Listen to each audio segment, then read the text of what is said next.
March 18th, Mike Tyson Razor Ruddock dies. If he doesn't die, it doesn't count. If he's not dead, it doesn't count.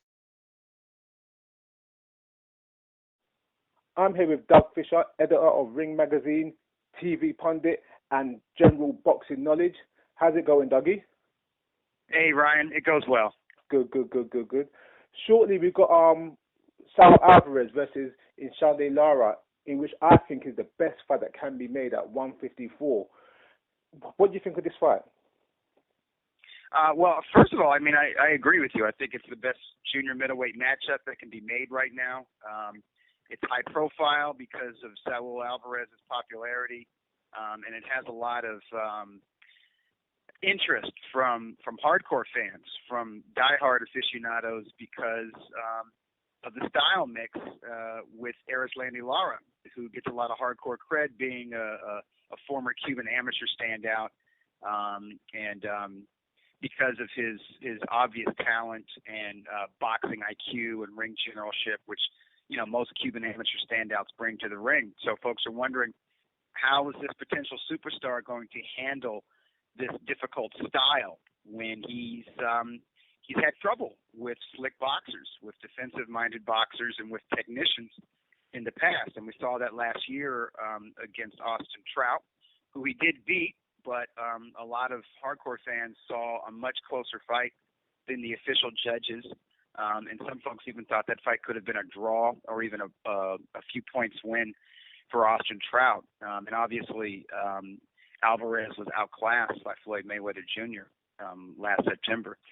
So the jury's still out on Canelo as far as his boxing ability, or maybe his ability to adapt to crafty boxers.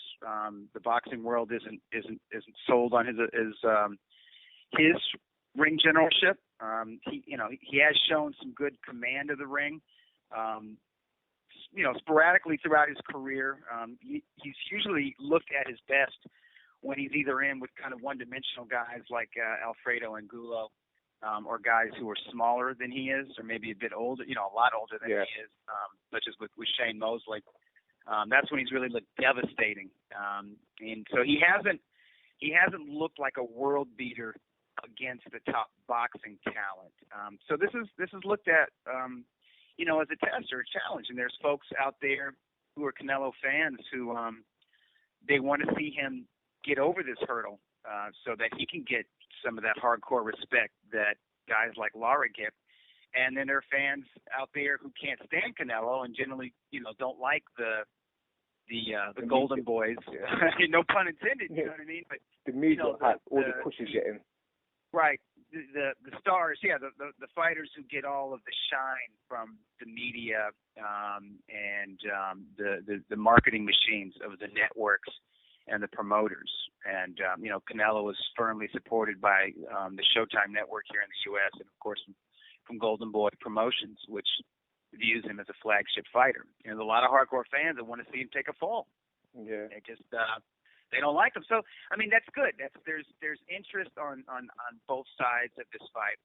And I would say in some ways it's also a proving ground for Erislandy Lara, who at times has looked brilliant. I mean, I thought he was brilliant in a controversial loss to Paul Williams a few years ago, but who's also underperformed.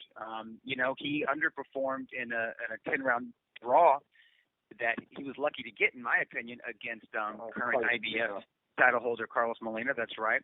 And I was one of the boxing pundits that thought that Alfredo Angulo was more tailor-made for him than Angulo was tailor-made for Canelo. I thought Erislandy Lara could beat Alfredo Angulo blindfolded. I mean, I didn't see a contest at all. And what happened? They step in the ring, and Erislandy Lara arguably had the most grueling fight of his career. He got a 10th round stoppage, but he got put on the deck twice in that fight. And Angulo was able to put hands on him, particularly his left hook to the body. So there are some skeptics out there who are looking for Lara to step up, to finally have that big showcase where he proves all of the hardcore heads right, where he sort of emerges not just as this difficult technician, not just as this former Cuban amateur star, but as a legitimate junior middleweight or maybe even middleweight player right now in the pro ranks. He's yet to have that real big breakout performance. Yeah. So there's a lot of interest in this matchup and in this fight, and I'm looking forward to covering it. I'm gonna be there in Vegas. I'm probably going out early Wednesday morning so I can catch the final press conference and be there for the final press events. And I'm looking forward to watching Alvarez and Lara duke it out or box it out. Who knows what's going to happen here? It could be a high intensity chess match, which would probably suit Erislandy Lara, but you never know.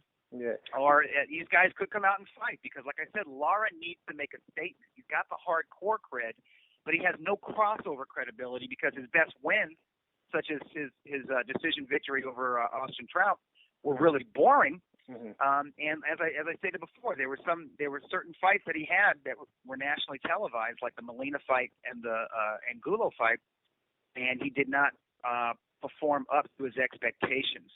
So his back is against the wall in a way. So he might come out and fight harder than he normally does. He not come out, pawing with that right jab, just looking to pot shot with his left. He might come out looking to do damage with that big left hand, which does carry considerable power. So I'm not sure what kind of fight we're going to get, but I do expect the MGM Grand in Las Vegas to be packed and mostly with Canelo fans. And I think the folks who are going to be cheering for Lara are going to be folks who bet on Lara. I think a lot of people are going to put their money on Lara because in their view, he's the more talented and the more intelligent boxer in that ring. Yeah. When you look at the mutual fights, as you mentioned, with Angulo and with Trout, people have been saying to me that obviously that Lara seems more accustomed to boxing with a boxer, whereas the way he fought with Trout, and it seems that Canelo struggled more overall that start and had better with a puncher, like you said, a slower, more flat foot. Exactly. Is it the consensus over there that Lara is the better boxer? Yeah, I think so. I think that is the consensus, at least here in the States. He is definitely viewed as the better boxer. Like I said, people have a lot of doubts as to how smart Canelo is in the ring. Obviously, he's a bright young man.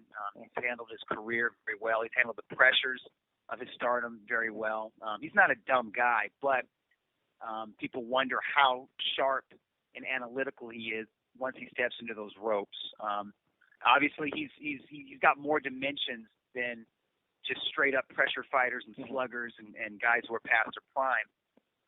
But we haven't seen him really dominate a world-class boxer as of yet. And it's hard, and it's kind of hard to gauge because the Austin Trout fight was really his first real test as a pro. And sometimes young guys, and he's young, we forget he's just 23 years old. Sometimes young guys get a little bit of stage fright, or they're a little bit tight, or they're not themselves, and that could have been the case in San Antonio, Texas, last April. And against Mayweather, he was in against a bona fide first ballot Hall of Famer, a boxer that some pundits and historians consider to be an all-time great. So it's hard to be too hard on him in that fight. But facts are facts. He froze up against Mayweather, never pressed the issue, and he did just enough to edge Austin Trout. Even if he scored the fight decisively in his favor, as I did, I had him winning 8 out of the 12 rounds, and I did that because I thought because of the quality of his punches. He never totally took over that fight. He never imposed himself on Austin Trout. And see, Lara did. When Lara fought Trout, he imposed himself, not physically, but stylistically, and set Trout up for a very hard knockdown late in that fight. I believe it was in the 11th round. And Austin was definitely hurt more in his knockdown against Trout. I'm sorry, Trout was hurt more in that knockdown against Lara than he was in that knockdown against Canelo Alvarez. So, Lara's a dangerous guy. He's not just perceived as the better ring general and the better technician. but he might have more power with his power hand than Canelo does. But, Canelo does certain things that are correct in there. One of the things he does well is put punches together. He has very good combinations. He works the body and the head, which is smart. And those are things that I think can be used to his advantage against Lara, because Lara still has a lot of that amateur style in him. And for the most part, he's kind of a one-arm bandit. I mean, he's always looking to set up his right hand, whether it's he's always looking to set up his left hand, which he delivers straight, or as an uppercut. Sometimes he sort of arcs it as an overhand left. But he doesn't have a real snappy right jab. He just kind of puts the jab out there to kind of set up or blind a guy for his left. And he's not a tremendous inside fighter. When guys getting close, and this is why he has so much trouble with Angulo, when guys getting close, he covers up. And that's an amateur habit, and that's effective in the amateurs because, you're only going, 3 or 4 rounds. And if the punches from your opponent aren't landing really clean in the amateurs, they don't count. So, I mean, he still kind of has that outpoint a man mentality in that ring. And that could cost him against Canelo, who's the majority of his punches, on average, his punches, it might seem from ringside that he's the harder puncher. And that can count on a judge's scorecard. And another thing to factor into this matchup is crowd reaction. The crowd's going to react every time Canelo lets his hands go. They may not react every time Lara lets his hands go. And we know judges are often influenced by the environment in an arena. Yeah, it's funny with Canelo. Over here, we feel like he's got like a mixed type of reception in a sense. Whereas when he was fighting Mayweather, everyone was saying he's in his physical prime. He's ready, he's young, he's fresh. But we don't believe he's actually in his physical prime. He's still very young, as you mentioned. Do you think he's actually in his prime, or is he moving into it now?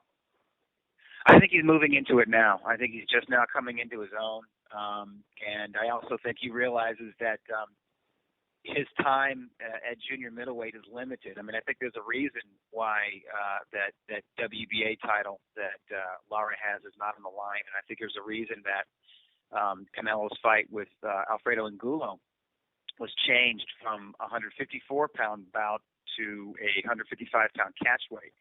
And that is, it's beginning to weaken him, even to make 154. I mean, to me, he looked a little bit dry, not totally dried out, not drained by any stretch of the imagination against Mayweather, but his body looked extra tight and a little bit dry, making that 152-pound catch weight against Mayweather last September.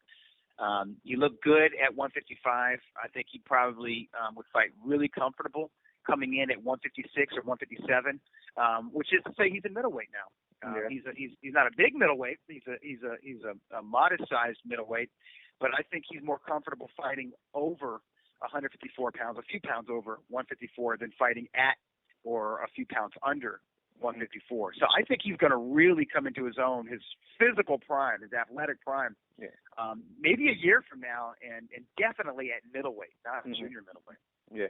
So, Dougie, can we get a prediction, or are you going to sit on the fence? What are you going to think with this one? Oh, no, I won't sit on the fence. No, I'll give it. I like Canelo in the fight. I like Canelo. I think I believe Lara's back is to the wall. I think he knows that opportunities like this for guys like him who don't have a huge fan base, who don't put up great ratings and don't always make for exciting fights, he knows that a shot against a legitimate star in boxing maybe only happens once in your career, so he can't let the moment pass him by. So he's going to try to seize the moment, and he's going to fight a more aggressive fight than usual, which is going to be great for the fans, but I also think it's going to play into the hands of Canelo Alvarez, who is a better counterpuncher than people give him credit for, and his hands are a little bit quicker than people give him credit for. And one thing I can say about Alvarez is he doesn't allow himself to be overwhelmed by the moment, doesn't allow himself to be overtaken by adversity in the ring. So I think when somebody's really taking it to him and really trying to beat him physically, I think he handles that pretty well. And I think he's probably physically stronger than Lara, might come in a little bit heavier. But I like his combination punching over the accurate kind of one-shot, pot shot style of Lara. But I do think Lara can hurt him. I think Lara might hurt him.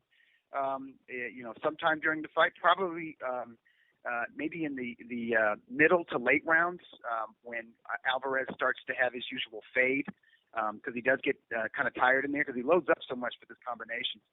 But I think over a 12-round distance, I think Canelo will have brighter spots than Lara. I think Canelo can hurt Lara to the body. And like I said, I think the combination punching of Canelo is really his key to victory in this fight.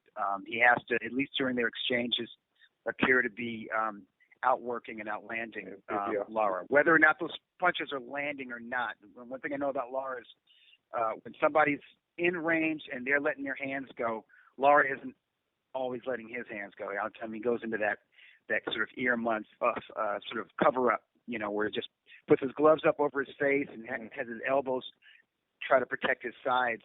And that cost him against Angulo. And in spots, it'll cost him against Canelo, although I don't think Canelo is going to drop Lara and hurt Lara as much as Angulo did, because Canelo is not a pressure fighter. Mm-hmm. He is a boxer who gets off in spots. But I think his spots are going to be more frequent than Lara's spots, and I think he'll get a close but deserved decision after 12 rounds.